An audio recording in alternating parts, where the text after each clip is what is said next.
वाराणसी के राजघाट स्थित सर्व सेवा संघ के भवन पर शनिवार को आखिरकार बुलडोजर चल ही गया। उत्तर रेलवे के अधिकारियों, जिला प्रशासन, आरपीएफ, पुलिस फोर्स की मौजूदगी में परिसर स्थित गांधी विद्या संस्थान और सर्व सेवा प्रकाशन भवन को ध्वस्त कराया गया। गांधी जेपी की विरासत के नाम से मशहूर वाराणसी के राजघाट स्थित सर्व सेवा संघ के भवन पर शनिवार को बुलडोजर चलाया गया। ध्वस्तीकरण के दौरान सर्व सेवा संघ के संयोजक राम धीरज समेत बड़ी संख्या में पहुंचे लोगों ने मुख्य द्वार के पास बैठकर विरोध प्रदर्शन शुरू कर दिया। कार्रवाई से आक्रोशित गांधीवादी सड़क पर लेट गए। पुलिस कर्मियों से नोकझोंक शुरू हो गई। हंगामा बढ़ा तो पुलिस ने 7 लोगों को हिरासत में ले लिया।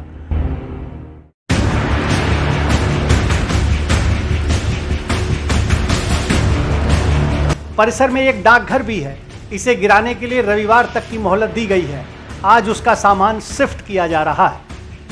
उत्तर रेलवे के अधिकारियों, जिला प्रशासन, आरपीएफ, पुलिस फोर्स की मौजूदगी में परिसर स्थित गांधी विद्या संस्थान और सर्व सेवा प्रकाशन के भवनों पर बुलडोजर की कार्रवाई दिन भर चलती रही।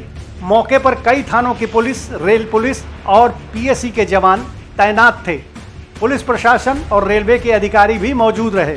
सर्व सेवा संघ और कई दलों के लोग राजघाट स्थित संघ परिसर के पास पहुंच गए थे।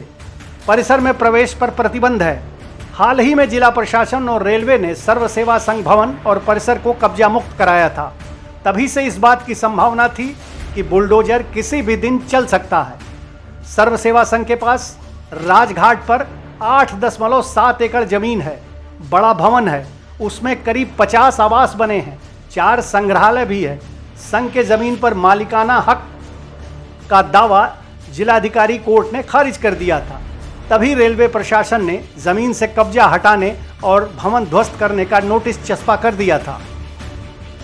इसके विरोध में गांधीवादी प्रदर्शन कर रहे थे। देश की शीर्ष अदालत तक मामला पहुंचा, लेकिन वहां से सर्व सेवा संघ कार्यकर्ताओं को राहत नहीं मिली। शनिवार सुबह 6 बुलडोजर और भारी पुलिस बल के साथ पहुंचे प्रशासनिक व रेलवे के अधिकारियों ने भवन ध्वस्त कराया। विरोध करने वालों को पुलिस ने हिरासत में ले लिया। सर्व सेवा संघ और उत्तर रेलवे के बीच जमीन के मालिकाना हक का विवाद चल रहा था।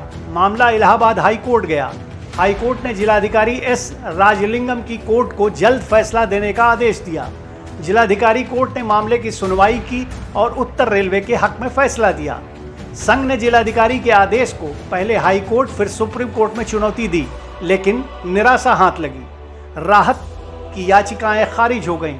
इसके बाद ही बुलडोजर की मदद से जमीन व भवन खाली कराने की चर्चा शुरू हो गई थी। तो शुद्ध रूप से सरकारी गुंडई है, जिसको सरकार कर रही है कि जिस बिल्डिंग में जयप्रकाश जी रहे थे, विनोबा जी रहे थे, उसको ये सरकार गिरा रही है। इतिहास, देश के इतिहास को समाप्त कर रही है। क्योंकि इनका खुद का इतिहास नहीं है, इसलिए इतिहास मिटाने में लगे हुए हैं। ऐसा तो गुंडा भी नहीं करता है जैसे ये सरकार कर रही है। इसलिए ये जो सामने ध्वस्त कर रहे हैं, कल इनकी सरकार भी इसी तरह से ध्वस्त होगी। आप लोग कोर्ट में भी बैठ रहे हैं, तो आज शायद कल हियरिंग की तारीख किया था। ये कोर्ट क्या, कोर्ट की भी नहीं मान रहे, किसी की भी बात नहीं मान रहा है। इन्होंने तो सारे, जो कभी भी नहीं होता है, यहाँ नियम बदल करके एक दिन में एक गलत आदमी से, एक फर्जी आदमी से एप्लीकेशन ले करके उसको उन्होंने जांच करवा ली, उसके आधार पर रिपोर्ट लगा दी, सर्व सेवा संघ का नाम खारिज करके रेलवे का नाम चढ़ा दिया। तो ये तो शुद्ध रूप से सरकार है। और जो वो दबंगई से, गुंडई से सारे कानून को धता बता करके कर रहे हैं, वो कर रहे हैं। लेकिन हम इसके खिलाफ लड़ रहे हैं, लड़ते रहेंगे। हम न्यायालय भले न साथ दे, लेकिन हम जनता के बीच में जाएंगे और इस प्रोटेस्ट को हम लगातार जारी रखेंगे। जगह को तोड़ा गया है, अभी इन्होंने सबसे पहले उस जगह को तोड़ा है जिसमें नारायण देसाई रहते थे। महादेव देसाई के पुत्र, जो गांधी जी के प्राइवेट सेक्रेटरी थे, उनके पुत्र उसमें यहाँ रहते थे। सबसे पहले उन्होंने तोड़ा है।